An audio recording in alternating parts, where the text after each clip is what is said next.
What is up, YouTube? Welcome back to the channel. So, today I wanted to talk about a topic that I've seen some other videos on and has also kind of been on my mind lately, just with some recent developments and stuff in just my life and what I'm doing musically. So, I joined a new band and I was having to put together a rig for this band. So this is a band that is a pretty established cover band. They have a big set, it's like 40, 50 songs, right?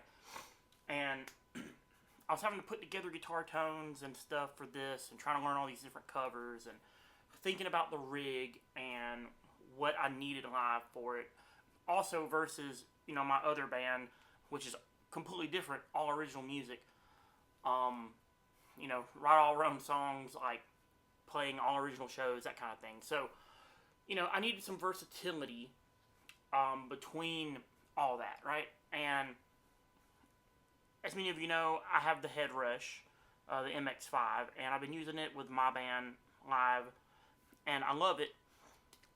But as far as like the actual getting volume and like getting power on a stage, when you need that goes. And also, let's just be honest with ourselves, like aesthetics matter too. Like how things look. My power just flashed for a second. That was weird. How things look, does matter to some degree. Maybe more of a degree than you want to admit that it does, right? So in my band, my original band, I don't run an amp or a cab on stage. I have one of the Head Rush monitors that sits behind me. Sometimes I don't even plug it up or turn it on. I'm usually just DIing right out of my pedal board, straight into the front of house, using the Head Rush for everything, and that's that. But this new band I joined, their guitarist has a 412 cabinet, the other guitarist has a 412 cabinet and a head, and the bass player has an 810 and a head, and I didn't want to just, again, this is where aesthetics kind of comes into play.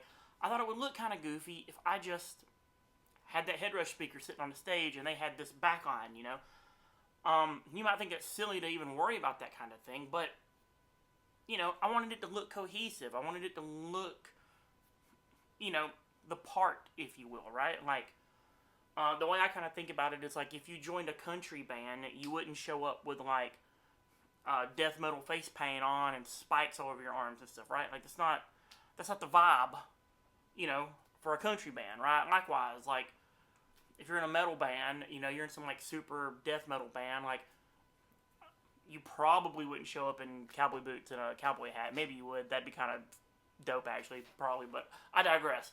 Anyway, you get my point, right? Aesthetics do matter, and so I was kind of thinking, alright, I want something for this rig. I have a Marshall 412 cabinet. It's not here. It's at the rehearsal space, and I'll get to that. But it kind of got me thinking about this guy and what role I felt a big 100-watt tube head like this plays in the year of our Lord 2024, right? So I kind of came to this weird conclusion. So I've always loved tube amps. You guys know I love this amp. I love Marshalls in general. Like, I love big, loud tube amps, but I haven't even used this thing in almost a year. I've been using the Head Rush and the FR Head Rush speaker. And so for this band, even though I wanted to use the 412 cabinet, I didn't need this. This is the most, like, inconvenient power amp to haul around to shows. It's huge. It weighs a ton. And I thought, I'm just going to be plugging into, like, the effects return and not using any of the tones or anything out of this. I'm just going to be using it for power. That doesn't make a lot of sense. So I wound up, and I'll cut in a picture. I don't have the rig here with me because it's at the rehearsal spot because we have practice this weekend. But I wound up buying a Seymour Duncan Power Stage 700. And it's a power amp specifically designed for guitar modelers. And it's really cool. I mean, it's one of those things that's kind of like, it's really utilitarian. There's nothing to really write home about it. It's like, it's loud, it's clean, it does what it's supposed to do, right? Like, now, it does have some neat features that, like, your standard power amps for, like, PA rigs and stuff don't have. It has cab-emulated DI outs on it, which is really cool. It has quarter-inch inputs and stuff on it, which is cool, which a lot of power amps don't. A lot of PA power amps have, like, speak-on inputs and stuff. And it's only 700 watts, which is cool. And that might sound weird. You're like, 700 watts is a lot. But it's a Class D power amp. So 700 Class D watts is not the same as 100 of these watts, right?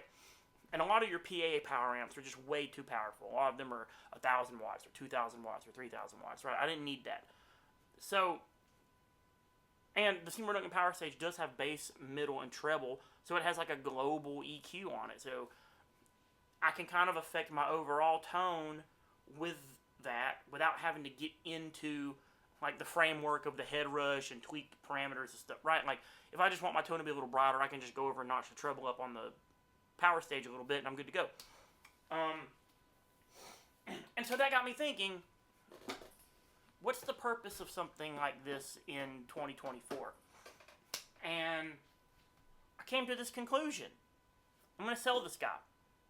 And that hurts me a little bit, because I do love this amp, but for me, and again, I know this is a divisive topic, and I know everybody's going to have opinions about it. This is just for me personally, okay? For me personally, I don't think I'm ever really going to buy a tube amp again. I don't have a purpose for one. When I record, when I write music at home, when I record, my band doesn't even go to the studio anymore to record. I record all the DIs on my computer, and I just send them off somewhere. And I'll usually, I'll send like a clean DI and like a tone where I'm using a plug-in on my computer. And maybe we'll keep the plug-in tone. Maybe the producer will want to reamp it or put a different plug-in on it or do something, and we'll kind of figure the guitar tone out after the fact, right? And that's just how the majority of musicians are getting things done these days. It doesn't mean that like that's better. I'm going to try to stay away from terms like better and worse and stuff like that, because I don't think any of this is better. It's just different, and it facilitates a different type of workflow. I can sit here in my studio and write a song and record it as I'm writing it, and then the guitar track is done. And I don't have to do it again. And I can just send the DI somewhere and have the tone put in and really tailor the tone to the mix. And you couldn't do stuff like that a long time ago, You had to get your guitar tone dialed in and then record it. And you were kind of married to it and stuck with it. Again, I've recorded both ways. I've made records where I mic'd this and cabinets up and did the whole thing, right? And I like doing that, but it's expensive. It's really inconvenient. You got to get everybody in the band together. You got to go to the studio. You all got to be there for days. It's a whole process. And the way that modern tones and modern technology have just made things so much easier is it's hard to ignore. It's hard to deny, right? So, and that goes over into the live arena, right? Playing live. So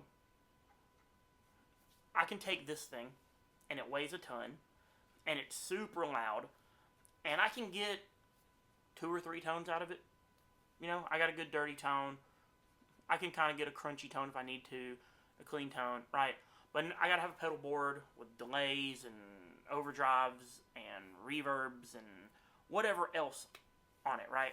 So this thing is expensive, and it's fragile. It's literally full of glass tubes, right?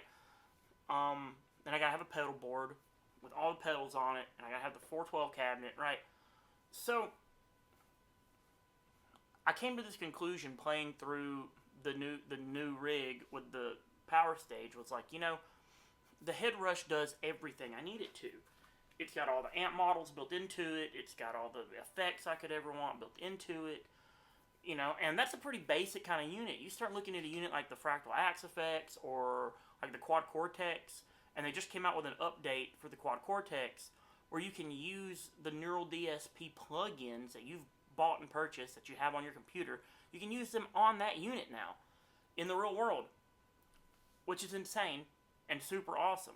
So I think the conversation really needs to be had about like tube amps and where their place is in the real world, and it's kind of hard to justify. I hate to say that, but it's kind of hard to justify it. Why would I spend thousands of dollars on this? Go through the hassle of lugging it around. It's fragile. It needs maintenance. It needs upkeep. Most venues are just trying to get you to turn it down as much as you can, right? Power again. They're just trying to get you to turn it down as much as you can anyway. So it's like, there's almost no point. Again, this is for me personally. I'm not going to say they have no place, for anyone, right? I'm not going to say that. But when I see bands live hauling around giant rigs, it's so much more work. They have a much more involved load in and load out process than my band does, and it's hard to ignore. So with this new band, I wanted to have that aesthetic. Like, I wanted a 412 cabinet on stage to match what else was going on. But I didn't need this. So I'm not saying I don't think there's a place for amps anymore. I think people are always going to need an amp. You're always going to need a way to generate some type of stage volume. No matter how hard sound guys might want you to just not, they can get over it, right? You're going to need some stage volume. A lot of venues, a lot of clubs, you're going to need some stage volume. If you've ever played... So there's like this weird level of club, right? When you're playing these really small shows, you definitely need an amp because you might just have like a basic kind of, PA for some vocals, and that's about it, right? So you definitely need something to generate some volume for your instruments. And when you're playing these huge, massive, big shows, right, the PA's so big, you've got all these speakers and everything, right? Like, you don't really need any type of stage volume at all. So you can kind of see the difference between that. But there's this weird level of club where, like, sometimes you do, sometimes you don't. And that's why I feel like a rig like I put together is a good option, because it gives me the option to have stage volume if I want it. And I can also match the aesthetic of like whatever else I need to match with the Marshall cab and the power amp and stuff. So things just look good. But if I'm playing somewhere where I don't need that, I'm not committed to it. I can just run right out of the pedal board to front of house and be done with it. And so that's really what I was looking for, was the flexibility to have it if I needed it, not have it if I didn't, and still have my guitar tones be consistent and reliable, and all that, right? So I'm not actually changing the source of my guitar tone. I'm just changing whether or not I have stage volume. And so that's where I think something like the Seymour Duncan Power Stage is a big benefit to me, because I have it if I need it, and if I don't, then I don't. But something like this, you are married to it. This is the source of your tone. This is the source of, your volume and everything, and you have to have this. And if you're playing a small club where this is going to be overkill, you kind of have to, compensate for it. And if you're playing in some super huge venue where no one's going to hear this, as it stands anyway, they're just going to hear it mic'd up through a giant system, then it doesn't matter there, right? So that's kind of where I've kind of fallen with it. I think there's always going to be a place for tube amps, but I don't think I'm really ever going to have a need for one again. I can't see that being a thing. And, I thought about approaching this from, like, the kind of generational thing, right? Like, I don't think younger players really care about where their tone comes from at all, whether it be tube amps or plugins or modelers or anything. They don't care. They're more about the convenience of it, because let's be real. I mean, you have something like a Headrush or a Quad Cortex, you can put it in a backpack and get on an airplane with it and fly. You can't do that with a Marshall stack, right? You just can't do it.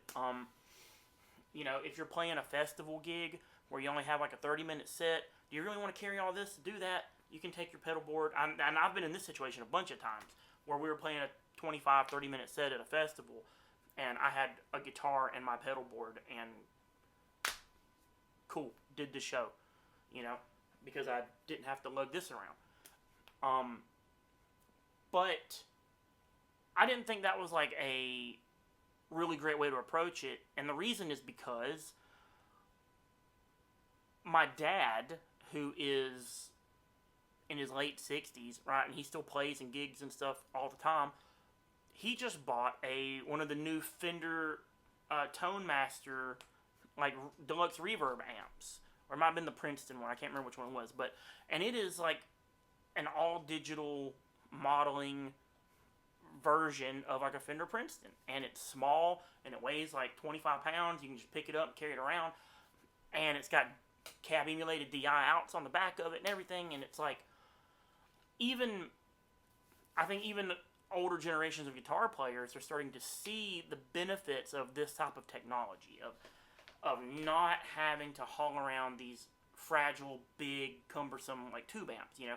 Even a tube, like, my dad has a actual Fender Deluxe Reverb, and it's a amazing amp. It sounds phenomenal, but it weighs a ton, and you can always hear the reverb tank rattling around in the back of the amp, and the springs making noise, and it's got a gajillion tubes in it and stuff, and it you know, it's super loud, like, even though it's only like, allegedly, it's only like a 22 watt amp or something like that. I don't believe that at all. That thing is loud. It's just hard to control, you know?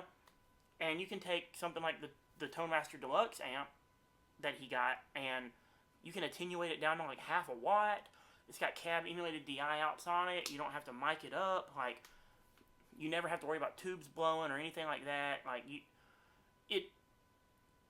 this kind of technology, I think, is becoming so good and so convenient. There used to be like a pros and cons list. I think that list is getting further and further divided. I think the pros of modeling technology and digital amps are vastly outweighing the pros of tube amps. If there are any pros of tube amps anymore. And that's kind of where I've fallen with it. You know, I know that's a divisive take, rather. I know that's a divisive take, but that's just my take. You know, I'm going to miss it because it does sound great, but, like, it's just been sitting in the floor of my studio for 9 months or something, so I can't really justify keeping it. You know, especially if there is somebody that's going to use it and take it out and stuff like that, you know, then good for them, all the more to them. But as much as I play and as much as I am kind of seeing what's happening in the world of guitar and everything like that, I don't even want to call it a trend, because I don't think this is a trend.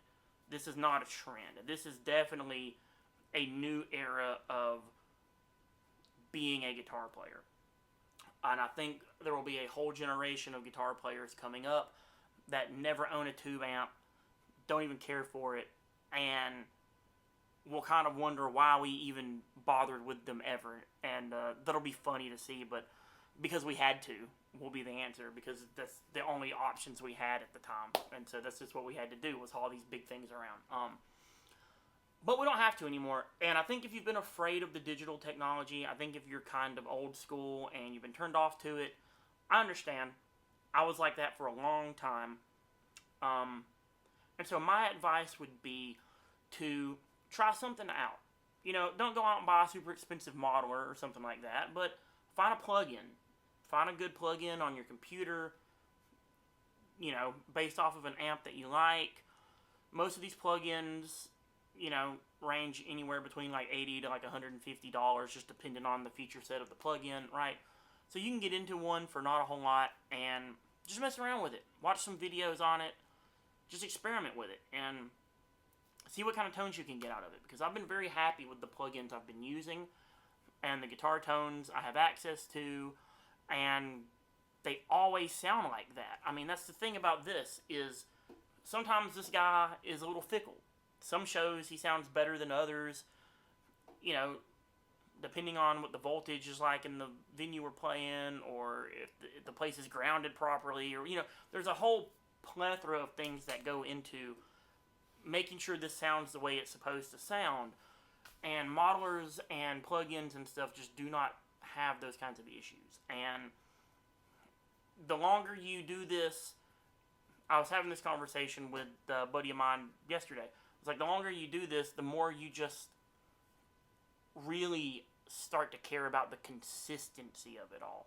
I want to turn on my amp or my pedal board or whatever it is, and I want it to sound exactly the same every time I turn it on. I don't want anything to break. I don't want anything to go wrong. I don't want there to be any issues. So the more you play and the more you gig and the more professionally you get up the, you know, the hierarchy of bandom, the more you start to just care about that. The consistency and the reliability of making sure your gig goes off without a hitch the same way every time. And with that kind of thought in mind, tube amps just aren't it. So, I hope you guys enjoy the video. Definitely let me know your opinion. Let me know if you hate me now and you think I'm crazy. You know, and if you have kind of made this switch, and you are going more digital and modeling technology, let me know what you're using. Let me know how it's working out for you, because I've been very happy with it. So, hit the like button, subscribe to the channel, and I've got a cool project coming up soon I'm about to jump into. We're going to get back to some good old guitar modifications. I got a guitar project that I need to jump into for someone, and it's going to be a cool project. So, if you guys are interested in that kind of content, subscribe to the channel, and I will see you again soon.